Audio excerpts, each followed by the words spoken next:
वसुदेव सुतं देवं कंसचाणूरमर्दनं देवकी परमानंदं कृष्णं वंदे जगद्गुरुं। धर्म मीमांसा चैनल पर मैं डॉक्टर शैलेंद्र कुमार सभी विद्वज्जन, सभी विद्वान, श्रोता, दर्शक का हार्दिक स्वागत करता हूँ, अभिनंदन करता हूँ।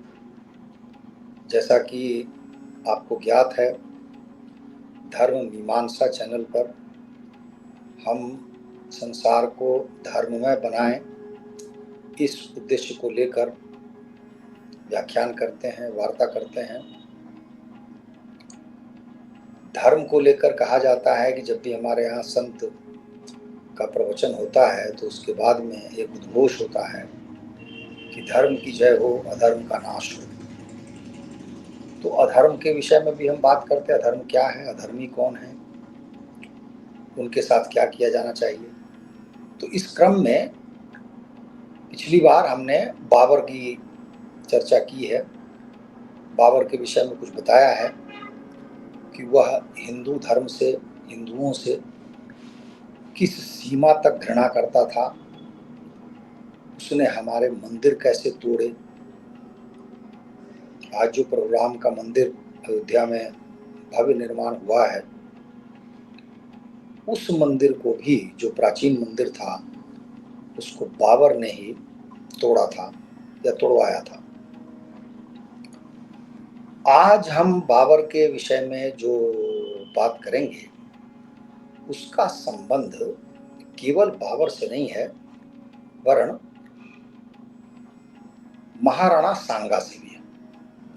महाराणा सांगा, जिनका वास्तविक नाम महाराणा संग्राम सिंह था, उनका। महाराणा संग्राम सिंह बाबर के समकालीन थे और वो इतने बड़े राजा थे, बल्कि हम कह सकते हैं सम्राट थे भारत के। बहुत बड़े क्षेत्र में फैला हुआ उनका साम्राज्य था। सबसे बड़ी बात कि बहुत बड़े वीर थे। उनके पराक्रम की कथाएं सुननी चाहिए हर भारतीय को। कभी कभी ऐसा सोचने को लगता है कि यदि महाराणा सांगा जैसे व्यक्ति नहीं होते तो हमारे देश का क्या होता। महाराणा सांगा उस व्यक्ति का नाम है जिसकी वीरता की गाथा पिछले 500 वर्षों से हमें सुनाई देती है। फिर भी इसे हम इतिहास का दोषी कहेंगे कि इतने बड़े भूभाग पे जिस सम्राट ने राज किया हो, उसको कभी भी भारत का सम्राट नहीं कहा गया या हिंदुस्तान का बादशाह, उस तरह की कोई उपाधि नहीं दी गई।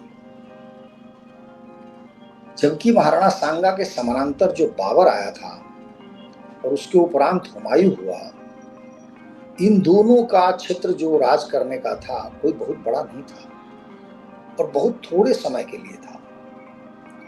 फिर भी हमारा दुर्भाग्य देखिए कि हम किस मुंह से बाबर को हिंदुस्तान का बादशाह कहते हैं, हुमायूं को हिंदुस्तान का बादशाह कहते हैं, लेकिन महाराणा सांगा के विषय में ऐसा नहीं कहते। आज हम बात करेंगे महाराणा सांगा की वीर गाथा के विषय में।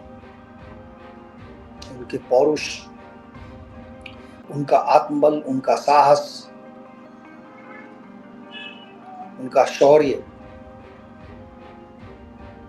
सब कुछ अतुलनीय है। और हम ये जानने का प्रयास करेंगे कि बाबर से जो उनका युद्ध हुआ, बल्कि कहिए युद्ध हुए, क्योंकि महाराणा सांगा से बाबर के कई युद्ध हुए हैं। खानवा का युद्ध जो बहुत प्रसिद्ध है इतिहास में, जो 16 मार्च 1527 में हुआ था, उस युद्ध से पूर्व महाराणा सांगा ने 2 बार बयाना में और मालवा में दोनों स्थानों पर बुरी तरह बाबर की सेना को या बाबर के लोगों को पराजित किया था। और ये पराजय बाबर की भयंकर थी, क्योंकि हम देखेंगे बाबर के शब्दों में मैं आपको सुना रहा हूं। मुझे इसी मुकाम पर समाचार मिला कि राणा सांगा की संपूर्ण सेना बयाना की तरफ आ रही थी। उससे हमने अपनी एक छोटी सेना जो उधर भेजी थी, वह बयाना के किले में अपना प्रवेश न कर सकी और उसका कोई समाचार किले के भीतर न पहुंच सका। बयाना के किले में जो सेना मौजूद थी, उसने वहां से निकलकर शत्रु की सेना का सामना किया, लेकिन वह सेना युद्ध में डट न सकी और उससे पराजित हो जाना पड़ा। संगूर खां जंजूहा वहां पर मारा गया। युद्ध में कित्ता बेग ने शत्रु पर आक्रमण करके एक काफिर को अर्थात हिंदू को घोड़े से गिरा दिया। कित्ता बेग जिस समय उसको कैद करने लगा, उसने कित्ता बेग से के एक आदमी से तलवार छीनकर कित्ता के कंधों पर वार किया। उसी तलवार से कित्ता बेग को गहरा आघात पहुंचा और फिर वह उस जिहाद में, बाबर हिंदुओं से युद्ध करते हुए उस युद्ध को जिहाद कहता है, जो राणा सांगा के विरुद्ध किया गया था, शामिल न हो सका। बहुत दिनों के बाद वह सेहत तो हो गया, लेकिन उसके अंग युद्ध के काम नहीं रह गए। राणा सांगा की सेना के साथ युद्ध करके जो लोग लौटे थे, वे सभी काफिरों की अर्थात हिंदुओं की वीरता की बड़ी प्रशंसा करते थे। यह था शौर्य, यह था पराक्रम राणा सांगा। राणा सांगा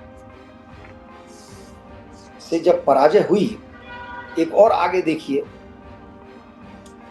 कि राणा सांगा, बाबर स्वयं लिखता है कि राणा सांगा को जब मालूम हुआ कि हमारी सेना बढ़ती चली आ रही है, तो उसने अपने 4-5 हजार सैनिकों द्वारा अब्दुल अजीज को की सेना पर आक्रमण करा दिया। अब्दुल अजीज और मुल्ला अपाक के साथ 1000 से 15,000 सैनिक थे। इन लोगों ने अपनी सेना की तरफ ध्यान नहीं दिया और आगे बढ़कर काफिर सेना के साथ युद्ध आरंभ कर दिया, अर्थात राणा सांगा की सेना के साथ। इसका परिणाम यह हुआ कि हमारे आदमी युद्ध में ठहर नहीं सके, उनको भागना पड़ा। उस भगदड़ में हमारे बहुत से आदमी कैद कर लिए गए। हमको यह समाचार मिला तो हमने खलीफा के मुहिब अली को एक सेना देकर खानवा की तरफ रवाना किया। मुल्ला हसन और कुछ दूसरे लोग उनकी सहायता के लिए भेजे गए। उनके सिवा और लोगों को भेजा गया। मुहिब अली की सेना के पहले जो लोग भेजे गए थे, अर्थात अब्दुल अजीज और उसके सहायक, उनको काफिरों ने अर्थात हिंदुओं ने भगा दिया था और उसके झंडे को शत्रु सेना के सैनिकों ने अपने अधिकार में ले लिया था। उस समय मुल्ला नेमत, मुल्ला दाऊद, मुल्ला अवाक के छोटे भाई और बहुत से लोग जान से मारे गए।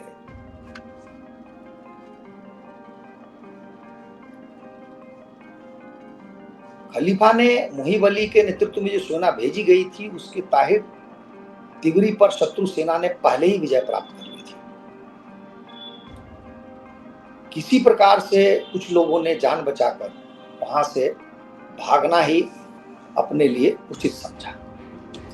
अब आप देखिए कि ये 2 युद्ध होते हैं, दोनों में राणा सांगा बुरी तरह बाबर को पराजित करते हैं और इस पराजय का जो भय है, वो बाबर सहित उसके सेना में ये भय व्याप्त हो जाता है। बाबर स्वयं लिखता है, अपने सैनिकों में इन दिनों जिस प्रकार की निराशा मुझे मिली, वैसी पहले कभी नहीं देखी थी। शत्रु की सेना का तेजी के साथ आगे बढ़ना, बयाना में हमारे आदमियों का पराजित होना, युद्ध में लौटे हुए अपने आदमियों के द्वारा शत्रु की प्रशंसा का सुनना और बयाना के रहने वालों के द्वारा शत्रु के बलवान होने की विभिन्न घटनाओं का सुनना, इस प्रकार अनेक ऐसे कारण पैदा हुए जिनसे हमारी सेना के सैनिकों ने नीचे से लेकर ऊपर तक निराशा की भावना पैदा हो गई। मैंने उनके हतोत्साह को लगातार अनुभव किया। अपनी सेना की इस निराशा को दूर करने के लिए मैंने कितने ही उपाय किए। गाड़ियों के अभाव में 7-7 और 8-8 के फासले पर लकड़ी की तिपाहियां रखवा दी और उनको चमड़े की रस्सियों के साथ बंधवा दिया। इस प्रकार की तैयारी में हमको 20-25 दिन लग गए। अब आगे तो देखने वाली बात यह है कि अप्रैल 1526 में पानीपत का युद्ध होता है और हमारे लिए महत्वपूर्ण यह जानना है कि खंडवा का युद्ध होता है ठीक 11 महीने बाद, मार्च 1527, अर्थात 11 महीने का समय बाबर को मिलता है। बाबर उसमें तैयारी करता है। अब तैयारी में ऐसा है कि वह हर वो काम करता है युद्ध जीतने के लिए जो उसके लिए संभव था। प्रथम तो वो क्या करता है कि आपको ज्ञात होगा और उस पर हम अलग से एक वार्ता रखेंगे कि बाबर बहुत बड़ा शराबी था, बहुत बड़ा। इसमें उसकी आत्मकथा में एक ही पृष्ठ पर यदि 6 दिन 7 दिन का उल्लेख है तो प्रत्येक दिन वह शराब पीता है और कई बार एक दिन में 2-2 3-3 बार पीता है और शराब पीता है और उसके बाद अफीम चखता है या खाता है। तो अफीमची भी था वो और शराबी भी था। इस प्रकार से वो कहीं से मुसलमान नहीं था, क्योंकि इस्लाम में शराब पीना हराम है और यह एक दंडनीय अपराध है। आज की परिस्थिति में मैंने जानने का प्रयास किया कि जो शरिया है वो क्या कहता है। तो अफगानिस्तान में शरिया अभी लागू है। अफगानिस्तान का मैंने पता किया तो देखा कि वहां यदि किसी की जानकारी मिलती है किसी ने शराब पी है तो उसको 35 कोड़े मारे जाते हैं। अर्थात एक बार कोई शराब पिएगा तो 35 कोड़े लगेंगे। इस प्रकार तो माना जाए तो बाबर कहीं से मुसलमान ही नहीं था या इतने कोड़े खाता कि वो मर चुका होता। और एक तो करेला पीता, दूजे नीम चढ़ा, और भी बड़ी बात यह थी कि वो अफीम भी साथ में खाता। बाबर का चरित्र भारत आने से पूर्व उसकी आत्मकथा को पढ़कर कहीं से भी नहीं लगता कि वो मुसलमान था। मुसलमान का कोई जो 5 तत्व होते हैं उनमें से कोई भी तत्व उसमें दिखता नहीं।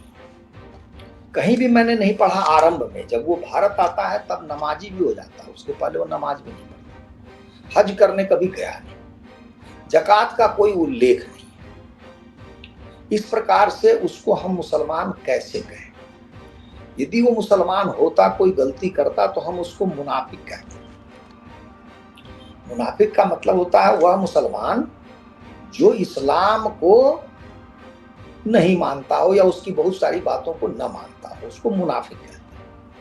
मुनाफिक भी अपने आप में कहिए कि मुसलमान नहीं है। तो बाबर तो कहीं से मुसलमान था ही नहीं, लेकिन भारत आया तो उसको पहली बार अपने आप को मुसलमान बनाता है और अब वह जिहाद की बात करता है। उसने देख लिया कि उसके सैनिक हतोत्साहित हैं। अब उसने भाषण देना आरंभ किया, कुरान पर सबसे जो है कसम खिलवाई कि हम यहाँ जिहाद करने आए हैं, अर्थात हिंदुओं को मारने आए हैं, उनकी मूर्तियों को तोड़ने आए हैं, उनके मंदिरों को तोड़ने आए हैं और इन सब से हमें जन्नत मिलेगी, 72 हूरें मिलेंगी। और आप ये समझिए कि बाबर का जो युद्ध का तरीका है, इस खंडवा का युद्ध, उस युद्ध का जो भी तरीका है वो मोहम्मद के तरीके से मेल खाता है। मोहम्मद के पास कोई स्थायी सेना नहीं थी, तो वो युवा वर्ग को, युवक को अपने पास रखता था और उस युवकों को लालच देता था कि भाई तुम चलो वहां पे युद्ध करोगे तो तुमको लूट का माल मिलेगा, जिसको माले गनीमा कहते हैं, माले गनीमत कहते हैं। बाबर का भी यही धंधा था। बाबर पैदाइशी लुटेरा था।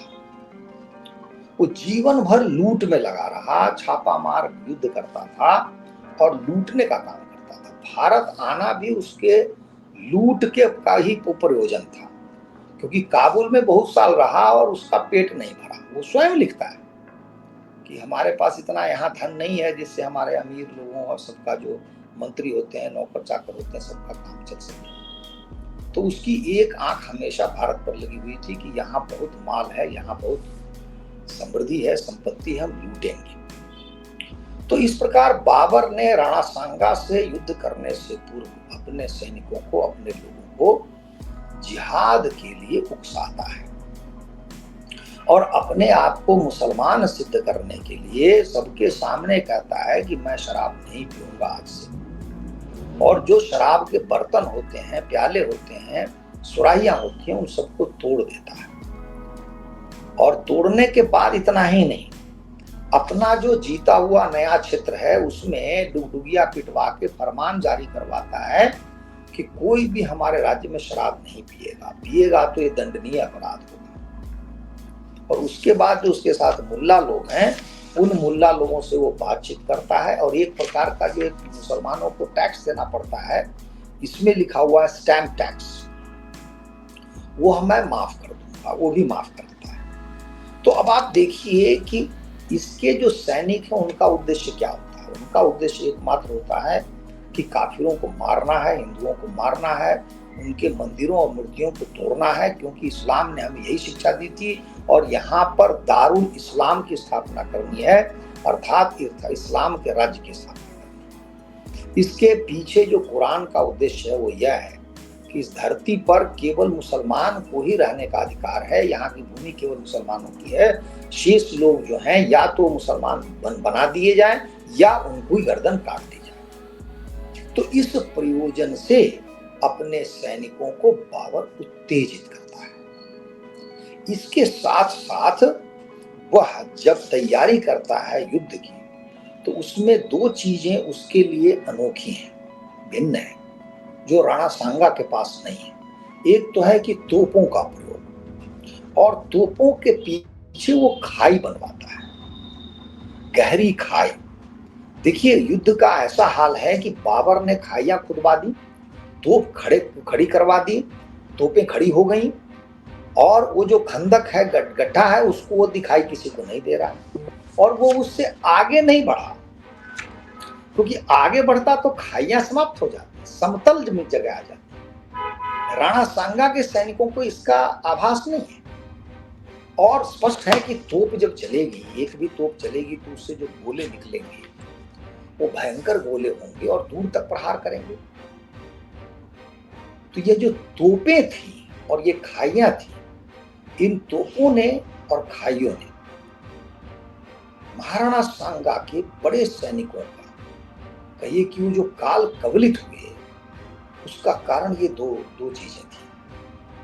तो युद्ध में कहा जाता है, जो बाबर ने लिखा है और अन्यत्र भी जो मुझे दिखा है, वह है कि राणा सांगा के पास 2 लाख के करीब सैनिक थे।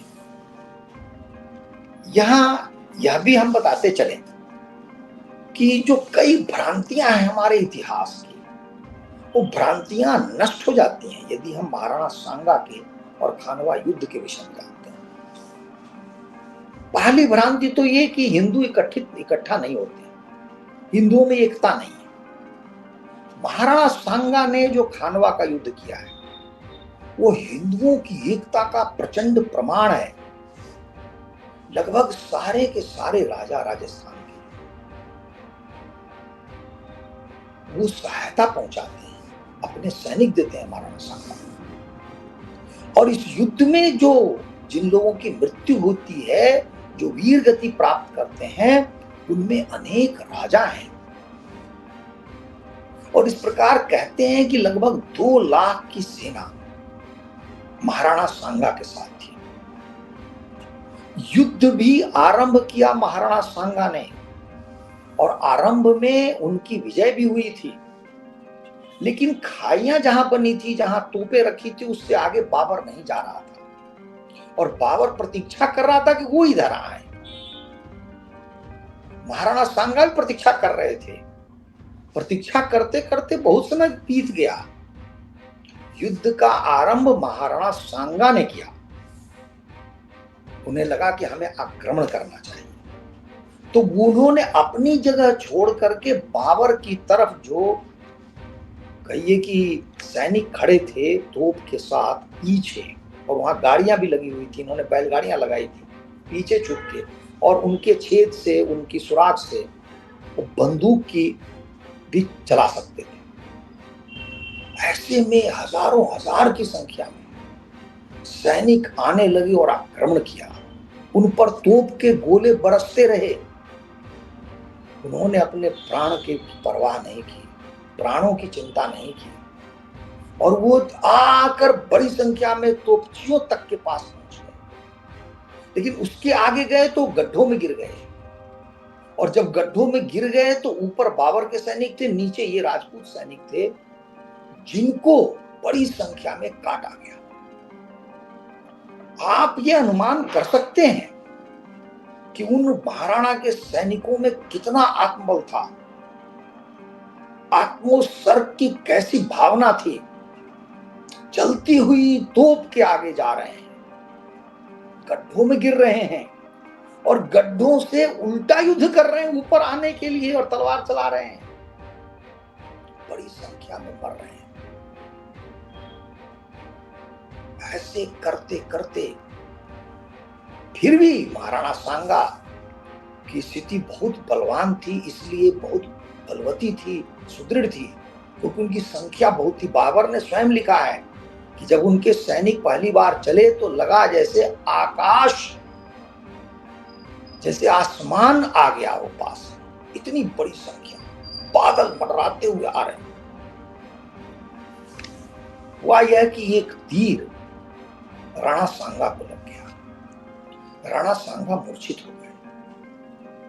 राणा सांगा को उनके सहयोगियों ने सबने उठा लिया, और उठा करके थोड़े से दूर वन में ले गए। जब उनकी मूर्छा टूटी तो उनका बल देखिए, उनका पौरुष देखिए। उन्होंने कहा, मुझे लाए क्यों, मुझे वहां वीर गति के लिए क्यों नहीं रहने दिया। लेकिन तब तक तो विलंब हो गया था।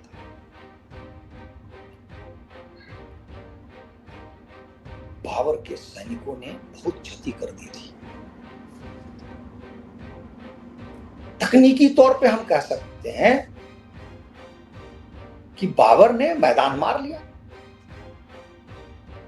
लेकिन अब देखिए क्या होता है, युद्ध समाप्त होने के बाद क्या होता है। जैसे मैंने पिछली वार्ता में कहा था कि यदि इब्राहिम लोदी को हराया तो उसको दिल्ली मिली, आगरा मिला, उसका राज्य मिला, तो क्या महाराणा सांगा की उस मैदान से हटने के बाद क्या मेवाड़ मिला? नहीं मिला, कुछ भी नहीं मिला। जहां बाबर था वहीं रह गया। इसलिए पहली बात तो यह है कि खानवा के युद्ध से जय पराजय की जितना जितना निर्णय नहीं हुआ, उससे अधिक निर्णय यह हुआ कि अब बाबर आगे नहीं बढ़ सकता। बाबर को लग गया कि इससे आगे हम नहीं जा सकते। जिन योद्धाओं में अपने प्राण त्यागने की ऐसी भावना है, उनसे लड़ना बहुत कठिन है, बहुत कठिन है, लगभग असंभव है। इसीलिए देखिए बाबर क्या बोलता है, वो वहां पर हम सुनाएं तो बड़ा आनंद आएगा। इसमें बाबर स्वयं लिखता है कि इस भयानक युद्ध के बाद बयाना के सभी रास्तों में घूमने और फिरने के बाद अपने शिविर में लौटकर तुर्क अमीरों और हिंद के अमीरों को बुलवाया और उनके साथ बैठकर इस बात पर परामर्श किया कि इस काफिर राज्य पर आक्रमण किया जाए अथवा नहीं। काफिर राज्य से मतलब है हिंदू राज्य, यानी राणा सांगा। उन अमीरों के साथ इस विषय पर थोड़ी देर तक परामर्श होता रहा। अंत में उसके राज्य पर गर्मी की अधिकता और पानी के अभाव के कारण आक्रमण करने का विचार छोड़ दिया गया। अब बताइए, इससे बड़ी मिथ्या क्या हो सकती है? कह रहे ऐसा हो सकता है कि पानी की कमी है, गर्मी है, तो गर्मी बीत जाती तो लड़ते, जब पानी होता तो युद्ध करते। आगे सुनिए, इतना ही नहीं है, आगे कहता है बाबर कि बातचीत करने के बाद कुछ समय बीत गया तो कहता है कि राणा सांगा के राज्य पर आक्रमण करने का मैंने इरादा छोड़ दिया था। स्वयं ये स्वीकारोक्ति है बाबर की। इसलिए राणा सांगा के साथ जो युद्ध हुए, जितने बाबर के साथ, अपने आप में इतिहास के अत्यंत महत्वपूर्ण युद्धों में, जिनमें हिंदू शक्ति का साक्षात्कार बाबर को हुआ था। बाबर उसके बाद 3 वर्ष ही जीवित रहा, लेकिन कभी उधर देख नहीं सका। थोड़े दिन के बाद राणा सांगा भी गुजर गए, दुनिया से चले गए, लेकिन बाबर का साहस नहीं हुआ कि वो और कुछ कर सके। इसलिए यह युद्ध हमारे लिए अत्यंत महत्वपूर्ण युद्ध है, जिसमें हमारे योद्धाओं ने आत्मोत्सर्ग का, बलिदान का ऐसा उदाहरण प्रस्तुत किया है, जिसके कारण आज भी भारतवर्ष है। युद्ध में अपना पौरुष दिखाने वाला, अपना शौर्य दिखाने वाला, ऐसे उदाहरण संसार में आपको नहीं मिलते हैं। और यह अकारण नहीं है कि वो बप्पा रावल द्वारा स्थापित मेवाड़ का साम्राज्य, जिसमें ऐसे वीर राजा पैदा हुए, महाराणा संग्राम सिंह, और इसके बाद थोड़े ही समय बाद महाराणा प्रताप, उसके बाद भी एक से एक राजा होते चले गए, और वह मेवाड़ का राज्य आज भी अक्षुण्ण है भारतवर्ष में। कहां गई बाबर की संतान, कहां उसके वंशज गए, किसी को कुछ पता नहीं। सबसे आश्चर्य की बात तो यह है कि खानवा जो स्थान है, वह फतेहपुर सीकरी से केवल 16 किलोमीटर दूर है, और खानवा के आगे का जो क्षेत्र है वो महाराणा सांगा के पास है। खानवा में युद्ध हुआ। तात्पर्य यह है कि बाबर के घर के पास युद्ध हुआ, आगरा के पास युद्ध हुआ, फतेहपुर सीकरी के पास युद्ध हुआ। इससे आप अनुमान लगा सकते हैं कि बाबर का राज्य वहां कहां था, कितना विशाल था, कितना बड़ा था। अब महाराणा सांगा का राज्य कैसा था, ये हम आपको सुनाते हैं। इसके लिए एक दूसरी पुस्तक है हमारे पास, मेवाड़ के महाराणा। इसमें आपको गर्व होगा यह जानकर कि महाराणा सांगा का राज्य कितना विशाल था, जिसके विषय में लोगों को जानकारी नहीं है। लोग इस विषय में जानते ही नहीं। इतना बड़ा राज्य का राजा उस वक्त सम्राट कैसे? और कितनी अजीब की बात है, बाबर हिंदुस्तान का बादशाह है, तो महाराणा कहां के बादशाह है? बाबर स्वयं लिखता है कि जब मैं भारत में आया तो 5 बड़े राजा होते थे, 3 उनमें से मुसलमान थे, 2 हिंदू, और स्वयं को कहता है कि मैं हिंदुस्तान का राजा था। तो बाकी राजा कहां के थे वो? मैंने हिंदुस्तान को जीत लिया। कैसे हिंदुस्तान को जीत लिया तुमने? तुम्हारा हिंदुस्तान वही उत्तर प्रदेश है, थोड़ा सा बिहार है। थोड़ा सा पंजाब है। राणा संग्राम सिंह का राज्य भोपाल, मालवा, छत्तीसगढ़ तक फैल गया था। राजस्थान में वो थी ही। गुजरात में कई ऐसे क्षेत्र थे जिन पर उन्होंने अधिकार कर लिया था महाराणा सांगा ने। आज भी यदि भौगोलिक क्षेत्र ले लें, राजस्थान का बड़ा हिस्सा, गुजरात का हिस्सा, मध्य प्रदेश का हिस्सा, यदि आप सारा मिला दें, कितना विशाल प्रदेश है ये, कितना विशाल क्षेत्र है। तो महाराणा सांगा के युद्ध से, जैसे मैंने कहा, पहली क्रांति की समाप्त हुई कि हिंदू इकट्ठा नहीं होते, नहीं, हिंदू एकता का प्रबलतम प्रतीक है खानवा का युद्ध या महाराणा सांगा के सारे युद्ध। दूसरा कि हिंदुओं ने जिस प्रकार का साहस और शौर्य का प्रदर्शन किया है, वह स्वर्णाक्षरों में लिखे जाने योग्य। दोष उन इतिहासकारों का है जिन्होंने हमें अपनी सही वस्तुस्थिति से हमें परिचित नहीं होने दिया। इसलिए खानवा का युद्ध हमें याद रखना चाहिए। महाराणा सांगा को नमन, जिन्होंने अपने बलिदान से आज तक हमें प्रेरित करते हैं। रानी लक्ष्मीबाई को वीर गति प्राप्त हुई थी, फिर भी वो महान क्यों है? युद्ध में जय पराजय से अधिक महत्वपूर्ण है कि आपने युद्ध कैसे किया, किस मन स्थिति से किया, आपने कैसे पौरुष का प्रदर्शन किया। जय पराजय कोई बहुत बड़ी बात नहीं है। हम यहां भी देखते हैं कि आरंभ के सारे युद्ध राणा सांगा ने जीते थे। खानवा का युद्ध भी तकनीकी रूप से पराजय थी, क्योंकि बाबर तकनीकी रूप से जीत कर भी नहीं जीता, क्योंकि वह आगे नहीं बढ़ा। और ऐसा नहीं कि खानवा के युद्ध के समय आगे नहीं बढ़ा, आगे कभी नहीं बढ़ा।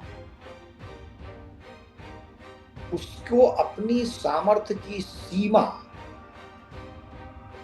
की गहरी अनुभूति हो गई। उसने देखा तोप के गोलों से लड़ते हुए, जूझते हुए सैनिकों को, उनके आत्मबल को देखकर, उनकी आक्रामकता को देखकर उसे सब कुछ समझ में आ गया। इसलिए आगे उसने ऐसा कोई प्रयास नहीं किया। इसलिए हम देखते हैं हमारे इतिहास में कि उस खानवा के युद्ध के बाद हुमायूं की तो कोई गिनती नहीं हमारे देश में, क्योंकि वो मारा मारा फिरा था।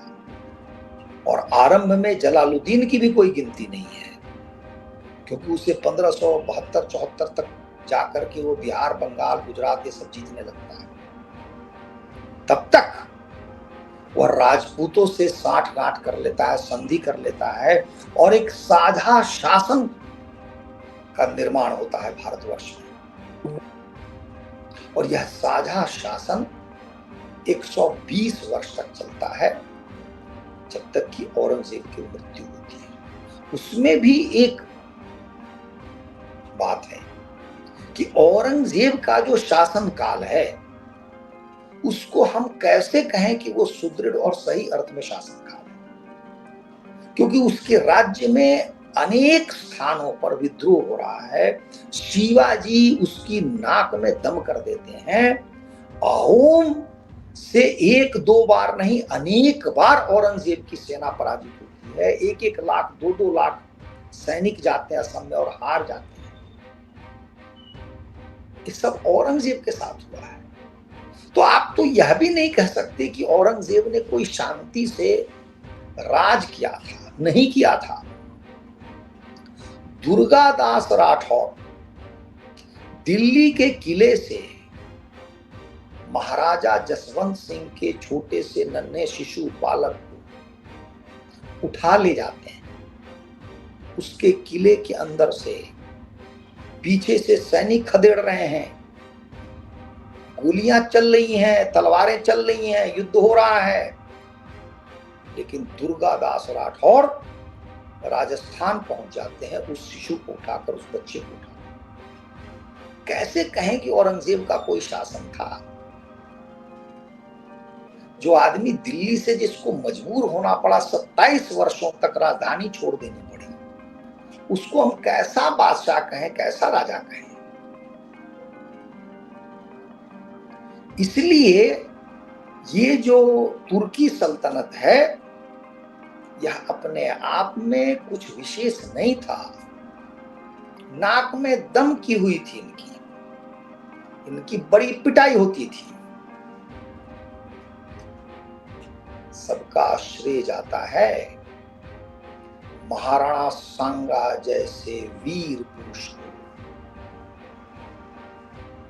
मां भारती के ऐसे सपूत को। महाराणा सांगा ने जो काम किया, जो उदाहरण प्रस्तुत किए, वह सदा अनुकरणीय है। इसलिए मेरा निवेदन है कि जितने विद्वान हैं वे स्वयं भी कुछ अध्ययन करें, महाराणा सांगा के विषय में ज्ञान प्राप्त करें, मेवाड़ राज्य के विषय में ज्ञान प्राप्त करें। एक वाक्य और मैं जोड़ना चाहूंगा कि उस जलालुद्दीन के शासन के विषय में कैसे कहें कि बहुत बड़ा क्षेत्र, बहुत बड़े क्षेत्र में उसका शासन था। आगरा से होकर, उसकी राजधानी से होकर यदि किसी को गुजरात जाना होता था तो मेवाड़ से गुजरना पड़ता था, अर्थात राजस्थान से गुजरना पड़ता था। आज की भी वही स्थिति है। दिल्ली आगरा से किसी को जाना होगा, गुजरात तो राजस्थान से गुजरेगा।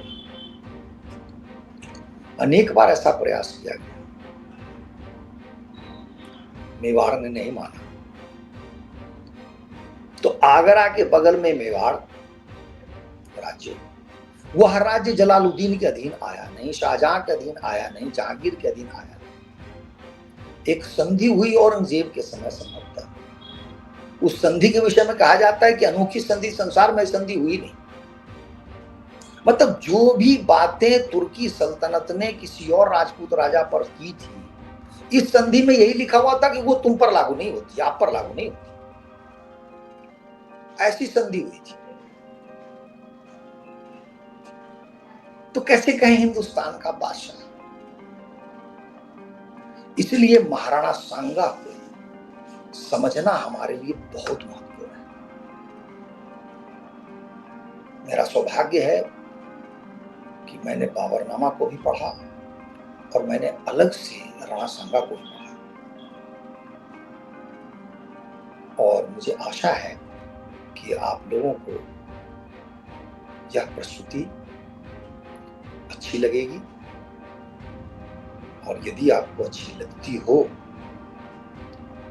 तो अवश्यमेव इस चैनल को आप लाइक करें, सब्सक्राइब करें, और आप सबको प्रणाम। जय श्री राम।